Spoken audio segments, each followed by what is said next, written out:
আর নয় বেশি দূর সেই মহাকাল আসে বেশি কল কেটে কানা দাঁজাল আর নয় বেশি দূর সেই মহাকাল আসে বেশি কল কেটে কানা দাঁজাল বলবে আমি কি বড় স্রষ্টা আমায় বলো বলবে আমি কি বড় স্রষ্টা আমায় বলো কেড়ে নেবে মুমিনের ঈমানি বল আর নয় বেশি দূর আর খুব বেশি দূরে নেই একটুখানি শুধু এই গেনটা একটু বাবু তুলবেন একটুখানি চাচা একটু তোলো চাচা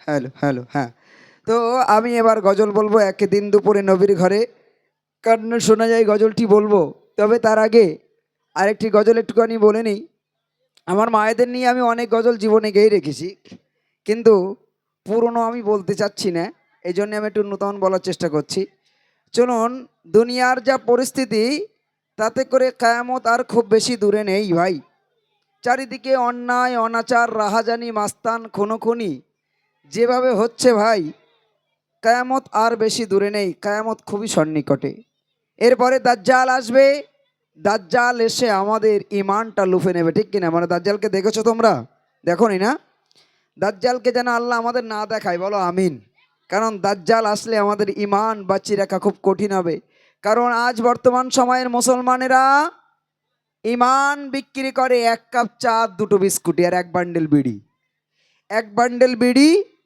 এক কাপ চা দুটো বিস্কুট ভোট চেঞ্জ ঠিক কিনা ভোট চেঞ্জ চাচার ভোট অন্যদিক বেরিয়ে যাবে তো ঈমানের ক্ষেত্রেও সেই ঘটনাই ঘটে কিন্তু আল্লাহ রাব্বুল আলামিন তিনি বলছেন আল্লাহ রসুল সর্বসময় এই দাজ্জাল হতে পানা চাইতেন দোয়া চাইতেন আল্লাহ দাজ্জালের ফিতনা থেকে আমাদেরকে হেফাজত করুন তো সেই দাজ্জাল সম্পর্কে ছোট্ট করে একটি কালাম পরিবেশন করব তারপরে ইনশাআল্লাহ আম্মা খাদিজার গজলটি বলবো আপনারা শুনবেন কবি লিখছেন আর নয় বেশি দূরে সেই মহাকাল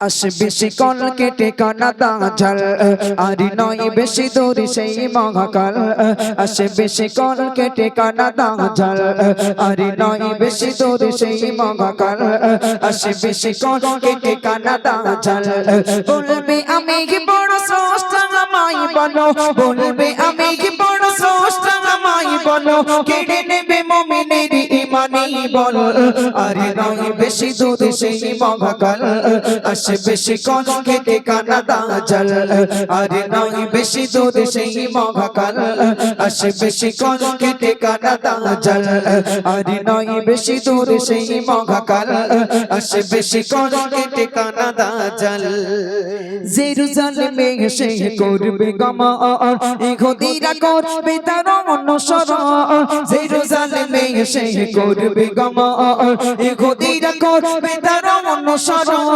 জুলুম করবে এসে মুসলমানের দেশে জুলুম করবে এসে মুসলমানের দেশে দিকে দিকে ছড়াবে সে ফিতনার জাল আর নয় বেশি দূরে সেই মহাকাল আসে বেশি কল কেটে কানা দাঁজাল আর নয় বেশি দূরে সেই মহাকাল আসে বেশি কল কেটে কানা দাঁজাল আর নয় বেশি দূরে সেই মহাকাল আসে বেশি কল কেটে কানা দাঁজাল বেহেশত জগতার থাকবে খাতে মুনাফিক হবে যারা মানবে তাকে বেহেশত জগতার থাকবে খাতে মুনাফিক হবে যারা মানবে তাকে মুমিন বলবে ডেকে ঈমান নিয়ে বুকে তুই তো কাফির তুই সেই দাজ্জাল আর নয় বেশি দূরে সেই মহাকাল আসে বেশি কল কেটে কানা দাঁজাল আর নয় বেশি দূরে সেই মহাকাল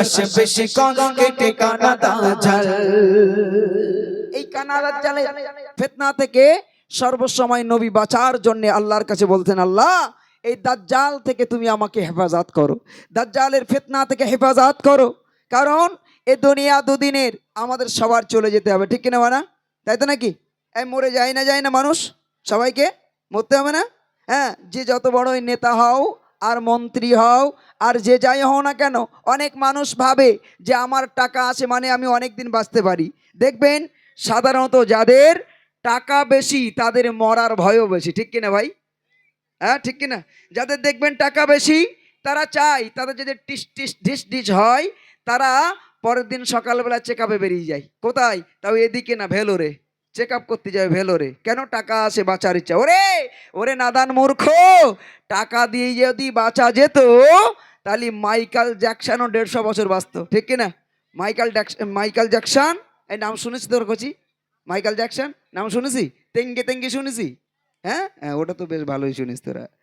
হ্যাঁ, তো মাইকেল জ্যাকসন সে বাঁচার জন্যে বাড়িতে বড় বড় বিখ্যাত বিখ্যাত ডাক্তার পুষে রেখেছিল বাঁচার জন্যে।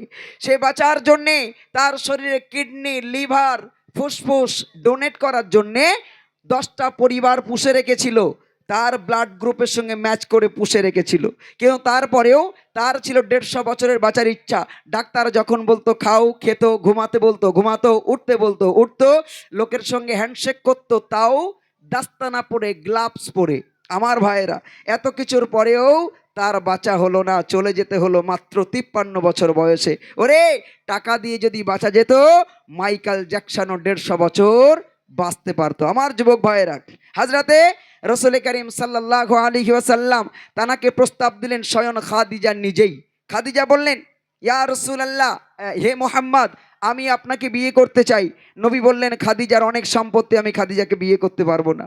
নবী বললেন, নবীর কথা শুনে খাদিজা বললেন, এটাই হলো ব্যাপার, এই জন্যে আমার সম্পদের কারণে মোহাম্মদ আমাকে বিয়ে করবে না? No problem, I accepted your request. হে মোহাম্মদ, আমার সম্পদের প্রয়োজন নাই, আমার প্রয়োজন তোমাকে। একবার জোরে বলুন সুবহানাল্লাহ। বিয়ে হয়ে গেল। বিয়ে হয়ে গেল 40 বছর বয়সে নবী হলেন। নবী হওয়ার পরে খাদিজার কাছে প্রথম দিনের প্রস্তাব দিলেন, হে খাদিজা, আনা খাতামান নবিয়্যিন লা নবিয়্যা বাদি। হে খাদিজা, আমি নবী হয়েছি, তুমি কি আমাকে নবী বলে মানো? খাদিজা এক বাক্যে বললেন, সাদ্দাকতা ইয়া রাসূলুল্লাহ, আপনি যেটাই বলছেন সত্য, কারণ আপনি কখনো মিথ্যা বলতে পারেন না। আর আপনি নবী হবেন জেনেই তো আমি আপনাকে বিয়ে করার জন্য পাগল হয়েছিলেন। একবার জোরে বলুন সুবহানাল্লাহ। খাদিজার বিয়ে হয়ে গেল। নবী শুধু গল্প শোনালেন, ওয়াজ শোনালেন, কবরের ভয়ের ওয়াজ। তারপর তে খাদিজার কান্না থামে না। প্রতিদিন খাদিজা কাঁদে। নবী একদিন জিজ্ঞাসা করেন, খাদিজা কাঁদো কেন? আমার কি বিয়ে করে তুমি খুশি নও? খাদিজা বলি, ইয়া রাসূলুল্লাহ, আমার মতো সৌভাগ্যবতী পৃথিবীতে কে আছে যার স্বামী স্বয়ং রাহমাতাল লিল আলামিন। একবার জোরে বলুন সুবহানাল্লাহ। তবে কাঁদো কেন? বলি, ইয়া রাসূলুল্লাহ, আমার কবরের বড় ভয় লাগে। নবী বললেন, আমি তোমাকে জান্নাতে না নিয়ে একা একা জান্নাতে যাব না, কেঁদো না। কিন্তু খাদিজার কান্না থামে না।